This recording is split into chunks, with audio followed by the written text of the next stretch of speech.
Hello, everyone, and welcome to Koi Tutoring Services. Also, welcome to Friday Forum. I really hope to generate some conversation and discussion. Hopefully, you can reply to this post. I just want to spend a few minutes unpacking the fundamental number 4, which is tutoring excellence requires online teaching expertise.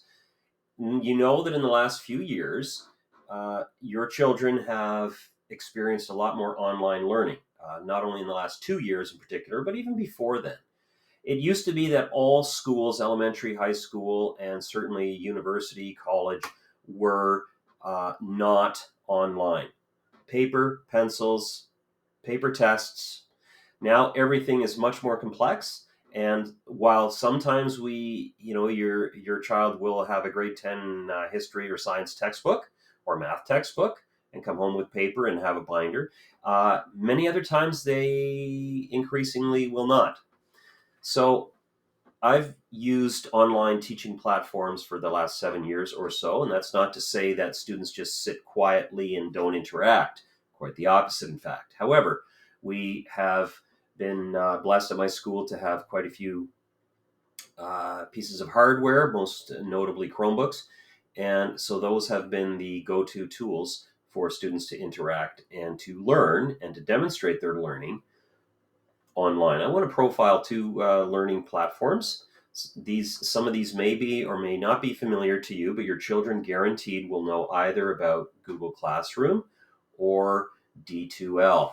I say guaranteed, I would say in the 99% area. So I just want to show you briefly how each of these works, and then I want to highlight just two apps that I use. I use way more. And then I want to show you a third app in terms of a how-to video that I've made where students can present their Google slideshows in a completely interactive way where they're actually managing the screens of the entire class and getting them to interact and to share and respond to show what they've learned. Google Classroom has been around for quite a while. It's commonly used in elementary school. I was just talking to a teacher who recently switched from elementary to high school, and he said this is quite widespread. Google Classroom is powerful. You can do a stream here, and I always use this as an area to put the daily plan. I always put the day and then typically the month as well. Okay. So day 20 out of 22, and then Wednesday, November 4, 2020. That just helps students get, always oriented, whether they've skipped or missed class. I'll always say go. I'm not writing big notes down about what they've missed. Classwork is able to be organized in this way, and this in terms of units, and then assignments that students can hand in, and then there's also a section for grades. Sometimes teachers use all these features, sometimes they don't. Next, I'd like to show you D2L. I have how-to videos on both of these platforms. Again, please, this is why I call this Friday Forum. I really hope that we can generate a little bit of conversation down below. Okay, tell me what your thoughts are of D2L, or does that make you swear? Oh yeah, lots of diverse responses over the last few years about D2L. Teachers were basically directed to implement this pretty quickly, and that caused a bumpy ride in some contexts. Okay, but D2L is a powerful tool if it's used properly. There's Course Home, and in the Course Home, this is where I always unpack the daily plan. I don't write things on the board. We do this as a daily plan. Okay, and it really helps students be organized. And I have how-to videos for this for every course that I give to parents as well at the beginning of the semester and to the students. So students, by the time they're, I'd say about 2 weeks into my classes, they really have a solid handle on D2L. It can't just be assumed. It's not plug and play. It doesn't exist. Students have to be taught this. And it can be a very powerful and helpful tool. It's well organized. There's a place for content. All right. There's also a place for students to put discussion posts and to submit assignments. And they can also access their grades at any given time. There's a lot of variety here. Just a note about Koi Tutoring Services, and you'll see this on my website. For every student, for every client, I will set up a customized Google Classroom environment just for them. All right.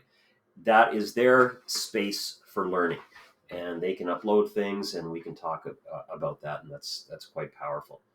All right, here's kind of a fun app that helps students organize their thoughts, and they can work in groups and they can take pictures and videos and include YouTube um, posts, and that is a very, very cool tool. It's helpful for organizing concepts like federal parties and their platforms.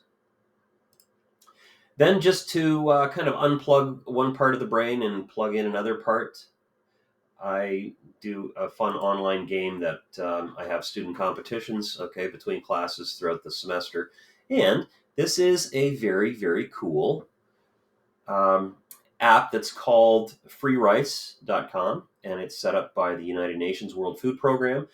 It's a trivia game, and students can just click on different categories and then they can answer questions. Okay, what is this? This is just for music, for example. They can pick a category that they're interested in, and then as they write the correct answers, they will slowly fill a bowl of rice, and then they'll fill another bowl. Companies sponsor this. They pay sponsorship money to have their advertising banners on the bottom of the page, and those same companies with their advertising dollars buy the equivalent of the rice that gets filled in the bowls virtually. A very powerful win-win tool. So that's just something kind of fun to switch things up, and I'll definitely, this is definitely part of my tutoring approach too, to just kind of switch things up to make sure that we don't get in a rut. Okay, that can be just fun to do for a couple of minutes, just to transition to another task.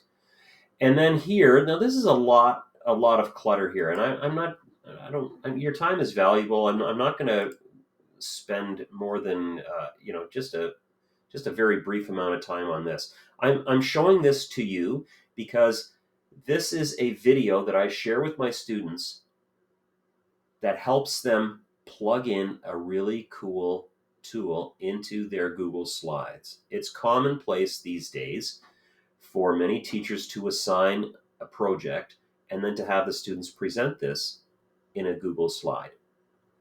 What if they could present it not just by having something on the screen where students, just sit back and doze off, but because it's hard to engage that, right? Just think about PowerPoints in your workplace. Yeah, just think about that. Mm-hmm. Think about how you feel when you see a PowerPoint presentation. Are there any other ways to do this? Yes, there are. So this is just a very short video. I'm just going to show you a quick clip about how I teach students to add interactive slides. You can insert some of these slides. And when you go back, you can put other things in here. Then these are all the interactive types of features that you can just click on adding. Okay, so that's pretty cool, because then when the students present it, on the main screen in the classroom, they actually are engaging every one of their classmates, because through another website, students can log in and they can participate. So when the student hits the switching to the next screen, it switches on all 25 computers in the classroom. This can also be done on phones, and it's very powerful, and students interact, and I use these often, and I build in slides so that students have to participate, and then they all pay attention, and it can be very engaging and helpful. So all that to show you just a very brief sampling of how I cover technology and how I leverage my online teaching expertise to really engage with students. Okay, so what is helpful about this is, if this is done properly, it can really be engaging. Otherwise, it can just be completely overwhelming. Again, keeping in mind the scaffolding, keeping in mind, working on one thing at a time, right? And experiencing success through identifying and overcoming obstacles. Thanks for watching. Please drop a comment below telling me what you think of, what you have thought of, what your experiences have been with online learning in the last few years? And also, tell me any topics relating to online learning. And I'm not talking just about distance learning that some of us had when schools were closed. I'm talking about, in the classroom when there's content delivered on the screen. So, how has it gone? Do you have any questions? Is there anything that you're frustrated with? Is there anything that you misunderstood? Thanks. Bye for now.